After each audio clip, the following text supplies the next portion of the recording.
Well, you guys know what was said in the clubhouse, and I saw the video in real time, and it was obviously circulating on Twitter. So yeah, you watch that and you say, what is he looking at? Like, what's over that way that he's kind of peeking at? And then I had not even considered the possibility that it might have been his teammates barking from the dugout. And you think about it, and the situation. Look, they're winning 6-0. Aaron Boone just got run.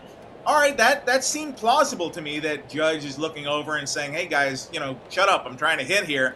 That thought had not even crossed my mind. So when they dropped that on us, and Boone and Judge both were in lockstep there, they were both on the same page. That it was kind of like, all right, I think I might buy that. And so obviously, I'm aware now of all the chatter that's continued here in the next day, and I figured that was going to happen. But as I left Rogers Center last night, my thought was, okay, I do kind of buy that.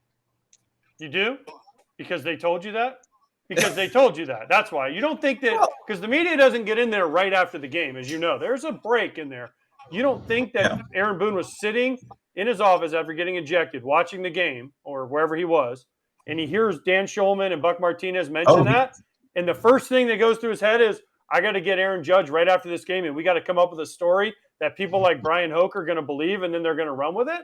It's certainly possible. Look, I mean, I'm a fan of a good conspiracy theory, just like everybody else, right? But yeah, and you're right. Boone was in the office. He said he did hear Shulman and Martinez. And is it possible that at some point during the game they did get together and say, "All right, well, we got to say this"?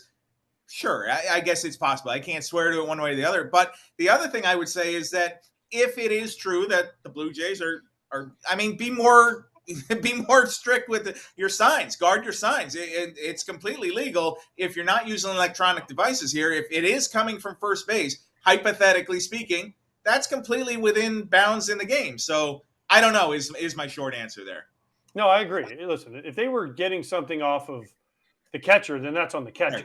It's just you don't see him. You just don't see blatantly a hitter go. I've never seen that before. Right before the pitch. You guys know better than me. No, I've hit before, and I was left-handed, and there were times where the third base coach would get something, and you would go, right? But I've never seen it get blatantly caught like that. And then the thing for me about his teammates were chirping. You're Aaron Judge. You call timeout because you get one, and even if you take a ball or a strike, you say, "Hey, timeout." You step out and you say, "Hey, dudes, shut the hell up in the dugout. I'm hitting," and then you get back in. You don't right before the pitch comes, you don't go. Well, one thing I would say is that Judge did say, and obviously we're not in the post-game meeting there, but he did say that some guys were talked to after the game and about, hey, don't let that happen again. So yeah, that's possible. But one other point I would make here is Judge doesn't need a sign to hit a mediocre slider down the middle. And boy, did he hit that one. I mean, he'd thrown 6 straight sliders. I mean, you don't really need to telegraph that. I mean, this guy's going to get you. He's one of the best power hitters in the game. So you believe him then? I lean toward it. I mean, what do you think, Eric? I mean, I think that Alejandro Kirk was doing something that the way he sets up, and they were just relaying it to him. There's nothing against that. There was no sign stealing because he takes in my opinion, because he takes the pitch comm off his knee and he puts it between his legs, touches it, and then he puts it back on his knee. So to me, you know what? Whether he's peeking, I don't think he's peeking necessarily back at the catcher. There's guys like AJ that peeked when they hit, and there's guys like Kip who didn't peek. He just had his bat stuck all the way back there, so he was peeking with his bat. But to me, why didn't anybody in the moment, in the scrum, press him more? Or did they press him? He just didn't have any more answers to that. That's a fair point. That is absolutely a fair point. It was brought up.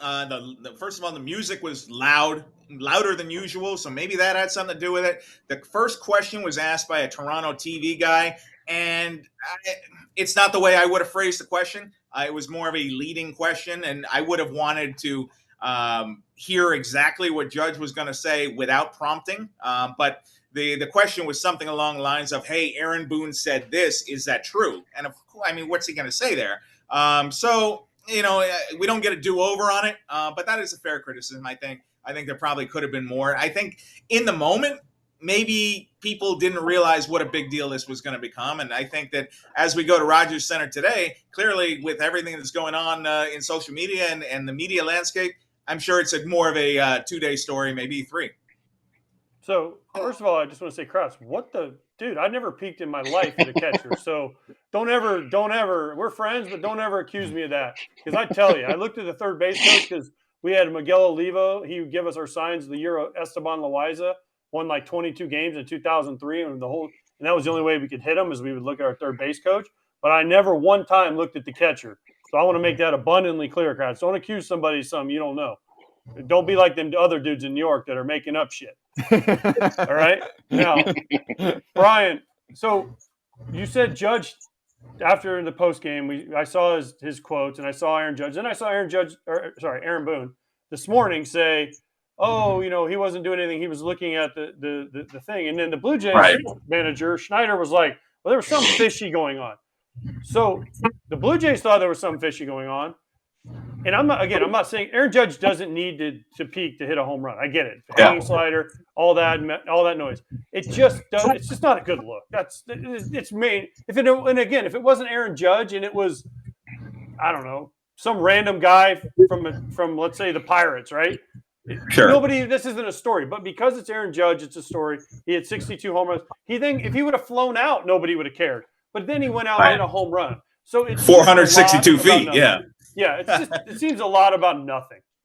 Right. I mean, make a better pitch, guard your signs better. I'm sure the Blue Jays are going to crack down on that. And, one thing that was said in the Blue Jays clubhouse last night was the pitcher said, "Hey, if he knew what was coming, I'm glad he hit it." Because that was a hit me slider right down the middle. So, I think that Judge is a smart player. He knows what's going on around the game. And teams are always looking to find out what the other team is. And if they're getting sloppy, if Alejandro Kirk in a 6-0 game is getting sloppy guarding his signs, then yeah, the Yankees should take advantage of that. But like I said, I don't know for a fact that's what happened. I think that we're going to certainly dig in and try to find more out later today.